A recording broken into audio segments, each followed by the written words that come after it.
The applause rolled through the studio the moment Denzel Washington appeared, deep and sustained, the kind reserved for someone whose presence alone commanded attention. Graham Norton stood to greet him, beaming, gesturing theatrically toward the couch as if unveiling royalty. Denzel acknowledged the crowd with a brief nod and a reserved smile, his posture relaxed but grounded, the confidence of someone who had nothing to prove. As he sat, Graham launched into his usual charm offensive, praising Denzel's career with a mix of admiration and humor. He joked about how Denzel managed to look authoritative even when silent, how directors supposedly stopped giving notes once he walked on set. The audience laughed easily, and Denzel responded with understated amusement, deflecting compliments with practiced humility. They talked first about Denzel's latest film, its themes, the discipline required to inhabit such a demanding role, the importance of preparation.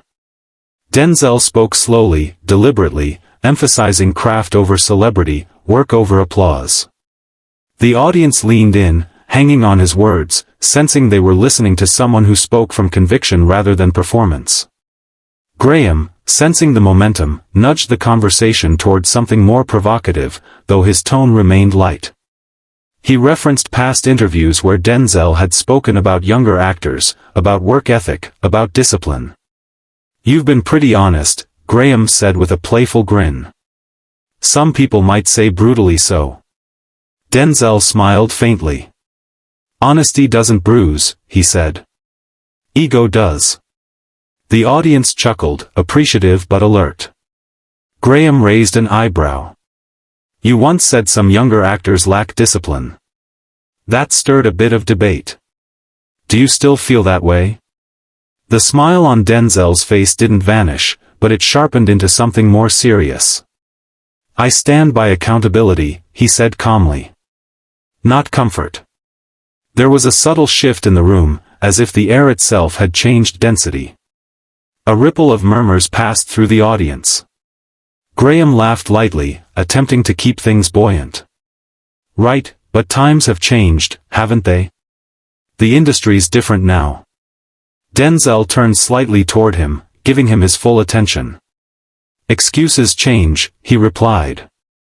"Standards shouldn't." The laughter thinned, replaced by scattered applause and a few sharp inhales. Graham leaned back, his smile still in place but tighter now. "Some people might say that sounds a little out of touch," Graham offered carefully.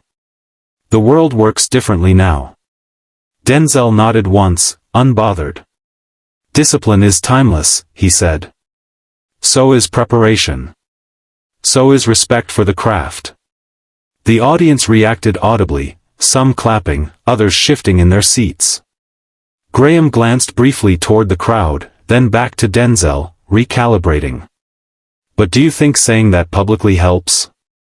Graham asked. "Or does it risk alienating people?" Denzel didn't answer immediately.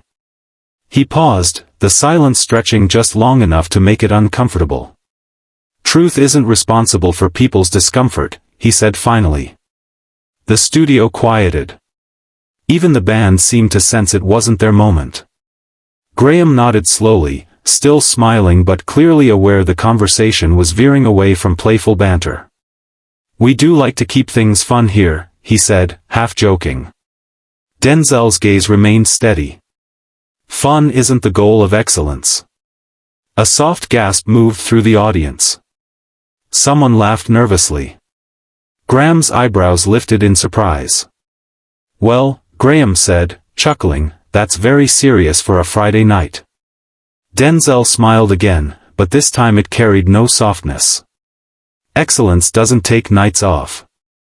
The audience responded with louder applause now, mixed with uncertainty.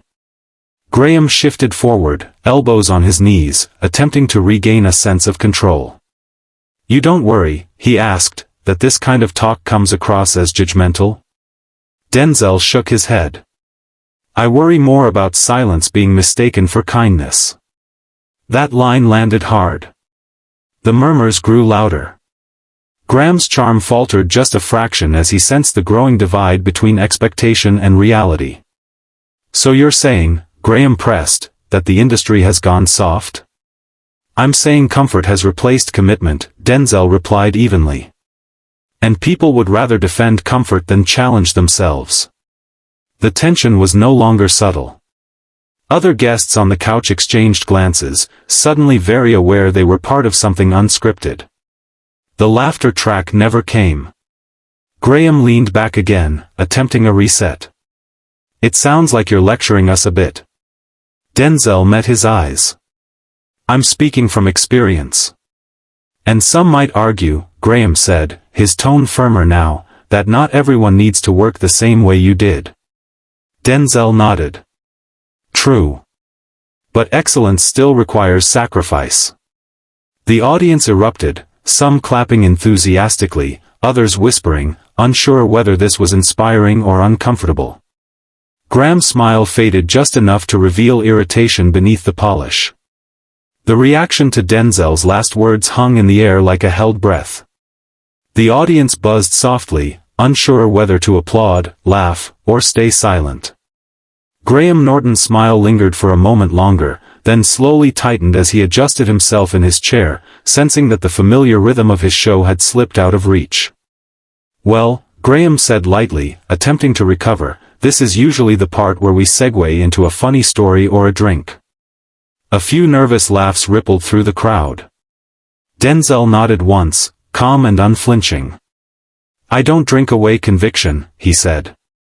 I stand by it. The laughter died almost instantly.